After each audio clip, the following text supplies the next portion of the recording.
ano nila, yung sa Ma'am, bahay. Yung it's not the community question po. kung anong ginawa at magagawa ninyo. Kasi yung 7 binayaran, ano nangyari sa 85? Sila ba'y papabayaan? Sila ba'y ilalaban ninyo?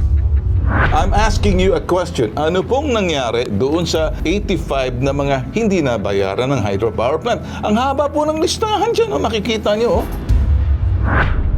Alam mo, parang nangangatinang pa ako na talagang pupuntahan ko talaga. Hindi ako nagbibiro. Sa pambansang sumbungan, handa kang ipaglaban ang programa ng ating buong sambayanan. Diretso na po tayo rito mga bossing. Ang gusto lang natin, Carl, kung yung babalikan natin, ano bang nangyari doon sa mga 91K, hindi ba? 92. So 92, nabayaran yung 7. Okay? Naiiwan yung 5. So, anong meron doon sa 7 na nabayaran at naiwan yung 85 na mga magsasaka? Nabayaran naman sila doon sa mga pananim na nasa lanta noon ng hydro plant. So, ito yung hydro plant na yun, makikipag-ugnayan yan sa LGU, lokal na pamahalaan muna. Yes, tama. Diba? Okay, para malaman. So, diretso tayo muna rito sa linya ng telepono. Municipal Planning and Development Officer ng San Fernando, Bukidnon. Ma'am, okay, siguro nakaabot na po sa inyo yung aming gustong mangyari, malaman doon po sa estado po na mga nag-aantay na mga nagsasaka ata, yun na-apektuhan doon sa pag-release ng tubig ng hydropower plant dyan. Nakita po Opo, namin, sir. ma'am, na meron po kayong na-settle ata na 7 mga residente base doon sa mga nasira. In-assess niyo po yung mga bahay na nasira. Nakikita po natin, kung titingnan natin uli, bakit 7 lang po na nabayaran? Ito pong 7. Kasi po, itong 7 bahay po na nabayaran na po sila before pa po yung may mga nagreklamo, yung 92 na nagreklamo. Okay? So, ang nagbayad po noon ay yung Hydropower Corporation. Pero ma'am, yung bayad po ma'am, idinaan muna sa LGU para ma-assess niyo po kung sino pa yung mga residente base sa mga naninirahan sa barangay. Kasi kung sinabi niyo, 92, pero 7 lang po nabayaran. Ano po nangyari sa 85? Wala pa po, hindi pa po nila in-inform sa amin. Bakit po nagbigay ng bayad po yung hydropower plant na parang 7 lang po? Ibig niyo sabihin, hindi po nakapag-submit kasi yung 7 binayaran. Ano nangyari sa 85? Yung pong bayad ng ng 7 household, hindi po kami ang nagbayad. Yung Hydropower Corporation po. At saka binayad Yun po yun nag-facilitate. before pa yung may reklamo ng 92 household. Dumaan po ba sa inyo yung ma'am? May papel po kaming tinitingnan, ano? Nakalagay hindi Republic po. of, ma'am, sandali lang, Republic of the Philippines Province of Bukidnon, Municipality of San Fernando, Municipal Assessor's Office. Dumaan po sa Assessor's Office po to, in-assess, di ba? Kasi nakita po natin yung remarks, yung market value ng mga nasira. Ma'am, Yung 7 household po, Oo. sa Valencia po yun, hindi ng San Fernando po. San Fernando nakalagay San Fernando. Ma'am, are you watching us on TV? Hindi po. Hindi. Hirap po nagsasalita na hindi niyo po nakikita kung ano pong pinagsasabi ninyo. May papel po kami nakikita ngayon, no? Hindi ko na po. Sinabi na po. Okay. Yan po. Public records po yan, di ba? Kung yan ay nanggaling doon sa sinasabing kagandahan loob or talagang nagbayad itong hydropower plant, hindi naman sila dumiretso sa mga tao. Dinaan po sa LGU Ito po kasing 7 nabayaran ko, nanghingi lang po sila ng assessment from our assessor's office po. Saan po nanggaling Ito yung po pera? Sa assessment. Saan nanggaling Sa yung kanila pera? po, sa Hydropower Corporation po. Okay. Nag-release po ng tubig ng hydropower plant. Malaking negligence po yan. Unang-una, dapat po yung mga hydropower plant, bago sila mag-release ng tubig, dumadaan muna sa LGU yan. Kung sino maapektuhan. Di ba, ma'am? Dapat opo, naintindihan opo. po nila yan. Hindi po irresponsable po para sa isang hydropower plant na magre-release ng tubig na hindi nila tinitingnan. Sa ibaba niyan, naaapaw yung tubig. Maapektuhan yung mga magsasaka natin nagtatanim dyan. It's irresponsible for sabihin natin, itong power plant na to na hindi nakipag-ugnayan sa lokal na pamahalaan. DILG po yan. Ngayon, kung babayaran po yan, bayaran po natin na lahat. Hindi po pinipilit na 7 lang. I'm asking you a question. Ano pong nangyari doon sa 85 na mga hindi nabayaran ng hydropower plant? Ang haba po ng listahan dyan. Makikita nyo. Nakalagay po, 94. Yes po, meron po kaming assessment po, especially yung sa mga infra, yung sa ano nila, yung sa bahay. Ma'am, yung it's not the community question po. kung anong ginawa at magagawa ninyo. Ano po yun doon sa 85 lang pong aking tinatanong? Sila ba'y papabayaan? Sila ba'y ilalaban ninyo? Sila ba'y mababayaran? Alam ba ng mayor to? Alam ba ng gobernador Yes nyo to? po. Pwede po bang i-transfer ko po itong... Sige na, ano, i-transfer mo na sa mayor. Kawawa ka naman. Sige. Opo. Mayor, anong nangyari doon sa 85 na mga residente, Mayor? Na mga... Yung ang residente doon, sir, yung iba natapos naman namin yung bayaran at saka crop damage nila. Tama, Mayor. Yan ang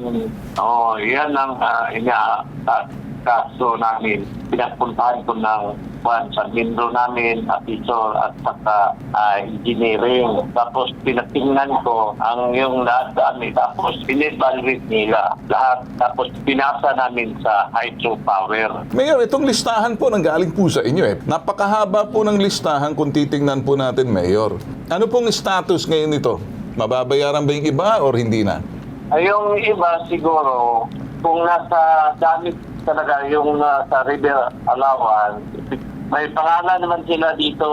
Alam ba ng hydropower plant to? Kasi nag-assess na po ang munisipyo ninyo, Mayor eh. Siguro, sabi ng taga-hydro, babayaran nila yung nasa listahan na ibinibigay. Ay, may listahan po kayo, Mayor, na 82, 92 eh. Na sinamitin nyo na po eh. May figure na po roon para doon sa mga... Yung iba, hindi effective lahat, 92. Yung 7 na bayaran na yung po, sa Mayor. 92. Yung 7 na bayaran. Tapos na bayad. Pero may 85 pa na hindi na bayaran, Mayor.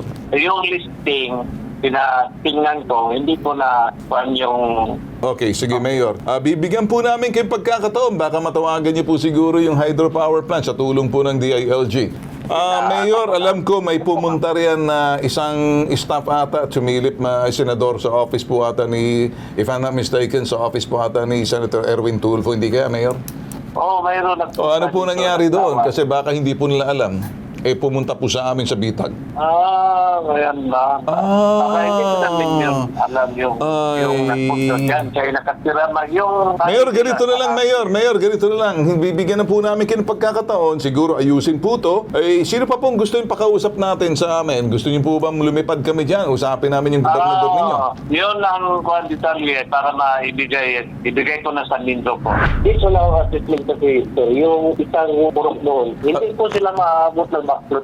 Hindi sila naabot ng tubig ng backflow. Yes, So, wala kayong nakitang sira. Ganun bang ibig nyo sabihin? Yes, wala naman naabot na tubig during sa assessment namin. At saka sa actual na backflow, sir. Hindi naman Okay, sandali. Sigurado ka ba? Saan ka ba nakatira? Sa Santa Ganda, sir. Nag-inspection ka? Yes, sir. May mga pictures ka ba ng during the inspection? Binig para kay Mayor? Mayroon kami mga... May mga pictures ka ba? May mga pangalan ka ba na lista mo? Nagkaroon ba kayo ng field interview? Sir, sandali lang. Ayaw ko nagtatalo tayo. Yung pro-4 sila nandiyan sila lahat, sir. During sa assessment. So, anong assessment ninyo? Kasi sa nakita namin, sir, crops lang yung affected, sir. Yung mga bahay, hindi naman maabot ng tubig, sir. Bakit yung 7? Ano nangyari doon? Binayaan na ng hydro yan, sir. Before pa sila nagreklamo dito sa Office of the Mayor, sir. So, ang gusto mo bang sabihin, hayaan na natin, wala na silang bayad, ganun na lang. May report kami, sir, na nirecommend namin sa hydro na dapat i-relocate lahat yung Purok-Patro. Yan ang gusto ko marinig na aksyon, hindi yung nakikipagtalo ka pa kasi. So, sino magbabayad ng relocation? Ang LGU or yung hydro? Yun pa yung pinag-usapan namin, sir. Kasi nakabili... Ano yung pinag-usapan ninyo? Ay sige, public na natin para malaman ng mga residente. Nakabili na ng lupa yung hydropower, sir. Nakabili yung lupa ng hydro. Makinig kayo mga residente riyan na nagre-reklamo. Nakabili na raw ng lupa ang hydropower plant para i-relocate yung mga residente. Tama? Yes, sir. So, ililikas sila. I-relocate na sila. Tama? Yes, sir. Yes, sir. Kailan daw sila mararelocate at kailan sila babayaran? Kailan sila ililipat? Yun yung pinag-usapan na namin. Kasi sa ngayon, sir, nag-comply pa yung hydro sa mga requirements dito. Pero hindi namin yan i-issue pag hindi na-relocate yung isang product doon na Anong hindi nyo i-issue? yung mga business permit nila, sir. Ba't hindi kayo mag-usap-usap kayong tatlo? Ba't hindi mo dalhin sa gobernador? Siguro kailangan lumipad na kami dyan para magpatawag ng public hearing na yan. Para makita na lang natin, i-initiate namin sa Vice Governor para masilip na to, para mag-imbestiga. Kasi kung kayo-kayo lang at hindi nalalaman ng probinsya, kinakailangan dito sa probinsya na. LGU kayo, hindi ata kayo nare-respeto ng hydropower plant sa ilalim ng Department of Energy, dapat pasok sa gobernador yan. At yung vice governor at yung sanggunian, panlalawigan. Okay naman, sir. Ipatatawag kayo ngayon para magpaliwanag kayo. Ay, may ano naman kami, sir. May ginawa naman kami. Well, kung may ginawa kayo, ang mga tao hindi malinaw sa kanila, bakit nagpupuntahan sa Manila? Yan ang sinasabi natin pag may taong may hinagpis, maghahanap ng forum para sila mapakinggan. Involved po dito yung pagkuha ng ari-arian, bagamat hindi man titulado sa mga pribadong tao, ginagamit ng pribadong tao. Kukunin para sa isang panggobyernong proyekto, di kaya pang-pribadong proyekto, katulad ng hydropower plant. Maliwanag po sinasabi ng mga expropriation laws dito po sa ating bansa. Okay. O yung mga batas na nag-uutos o nagbibigay karapatan sa gobyerno o kahit sino mang pribadong kumpanya na binigyan ng otoridad ng gobyerno na kumuha ng mga ganitong lupa, na kailangan po, meron po yung tinatawag na proseso ng expropriation kahit pa po siya pribadong kumpanya yung kukuha. Una pong dapat nating tingnan, yan po bang hydropower plant na yan, meron po ba siyang karapatang ibinigay ng batas o kung ng sino mga ahensya ng gobyerno para kumuha ng lupa, kahit pa yan ay gobyernong lupa, na may mga taong nakaukupa. Kailangan pong may ganon. Kung wala po, illegal na po kagad mula sa umpisa. Nandiyan pa ba yung kausap natin, Forrester Navajan? Narinig ba ba ang sinabi ng abogado? Yes, sir. Yes, sir. Anong say mo ngayon? Bawal ang mag-expropriate, dapat may coordination, collaboration. Gawin nyo ng transparent to. Napakatindi po, ginawang Bentulfo. I mean, kailangan po alam nila yung detalye niyan kasi hindi naman po dapat kikilos yung hydropower plant, yung pribadong kumpanya, nang hindi po na ihahatag dito sa mga local government officials at maging sa appropriate national government agency. Forrester Navaja, pakisabi naman sa mayor ninyo. Ano ba, padalhan nyo nga kami ng resulta ng inyong public hearing para naman sa ganun, iba-broadcast namin, fair is fair, sa ngalan ng sinasabing patas na pamamahayag, hindi namin kayo tinatabla. Gusto ko po magamit ninyo yung forum po nitong pambansang sumbungan nationwide, okay? Para nang sa ganun malaman na kayo po ay nagtatrabaho ng tama. Unang-una, may pananagutan po kayo. Ang pananagutan po ninyo, kayo po ay nagsisilbi sa pamahalaan, at yung pananagutan po ninyo sa tao at doon sa mga residente, of course, kay public servant. Pangalawa, linaw po dapat ang inyong mga aksyon. Yan po yung sinasabing transparency.